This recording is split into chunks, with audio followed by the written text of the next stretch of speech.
Hello Chittagong, আসসালামু আলাইকুম। Welcome to Curry Blogs. So guys, আশা করি সবাই অনেক বেশি ভালো আছেন। সো আপনাদের জন্য আজকে খুবই ইন্টারেস্টিং এবং খুবই ইম্পর্ট্যান্ট একটা ভিডিও নিয়ে আসছি গাইজ।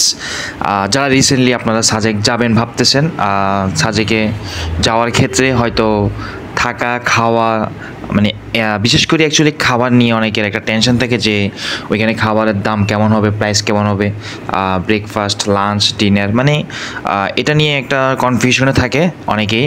সো তাদের জন্য আমার আজকের এই ভিডিওটা। আপনার এই ভিডিওটা দেখার পর এই ধারণাটা, এই প্রাইস সম্পর্কে আইডিয়া একদম ক্লিয়ারলি হয়ে যাবে গাইস।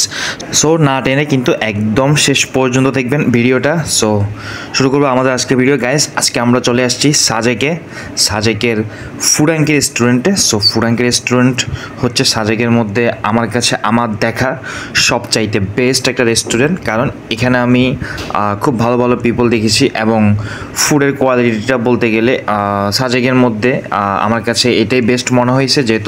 যেহেতু এখানে আমরা ব্রেকফাস্ট করি, লাঞ্চ করি এবং রাতে পরোটা দিয়ে গ্রিল খাওয়া হয়েছিল গাইস।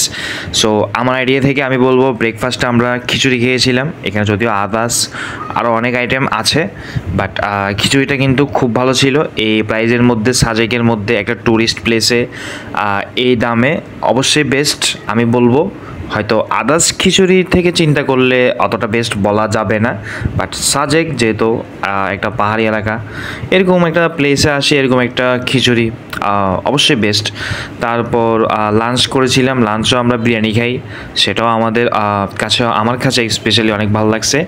আর রাতে বিলটাও ভালো ছিল। সো সব কিছুই মিলিয়ে বলবো ওভারঅল গুড। সো গাইজ, ভিডিওটা কেমন লাগছে কমেন্ট করে জানাবেন। আজকের জন্য এতটুকু। Bye bye, tata, C the next blog. আসসালামু আলাইকুম।